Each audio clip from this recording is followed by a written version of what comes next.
is a financial planner important, and when should someone seek one out? Yeah, for sure.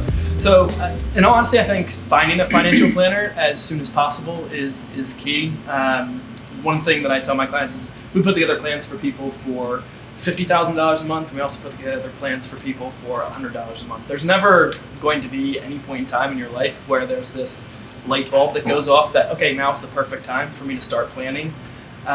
If you have 20 things on your checklist of things to do and you can check off 2 or 3 of them, that's going to move you in a better position for next year. And anybody that's doing comprehensive planning is going to meet with you on a semi-annual or at least annual basis to sit down and make sure, hey, what we put in place last year is still doing what we want it to. It's not like I meet with someone, it's like, all right, well, good luck. I'll see you at retirement. Let me know how the next 40 years goes. So, right, we're sitting down with people regularly to review, and any steps that you can take are critically important.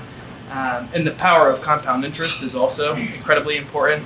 It may not seem like $100 a month is going to make that much of a difference in the grand scheme of things, but if you start that at age 22, 25, 30, as opposed to waiting until 55 and you can save, right, $5,000 a month, it's going to make a huge difference in the grand scheme of things. And then also, it just gives you clarity, right? So why meet with a financial planner is you get to talk through the goals that are most important to you and create a game plan of how do we get from point A to point B most effectively.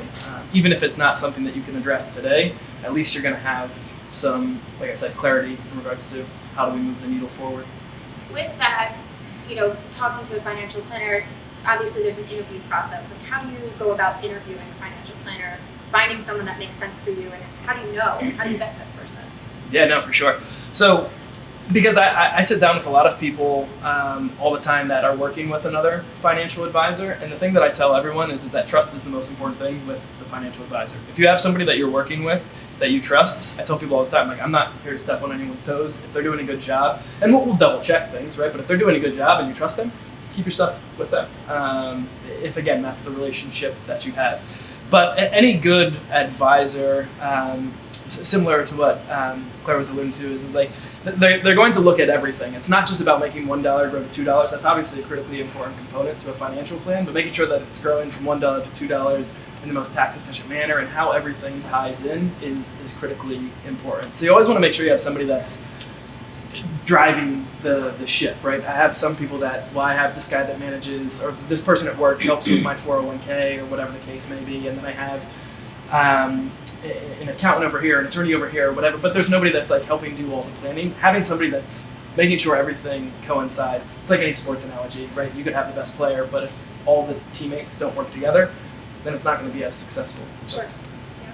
Did that answer that?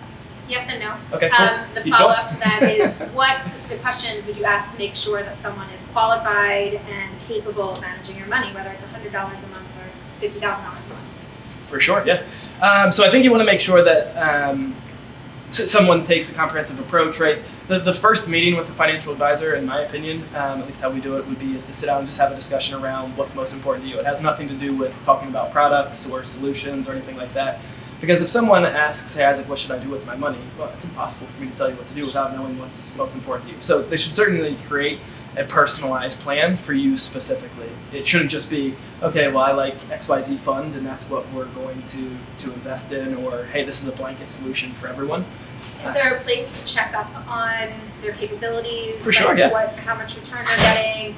Is there ratings on how you pick a financial planner? Like, some are rated better than others? I don't know. I'm just asking, is there like...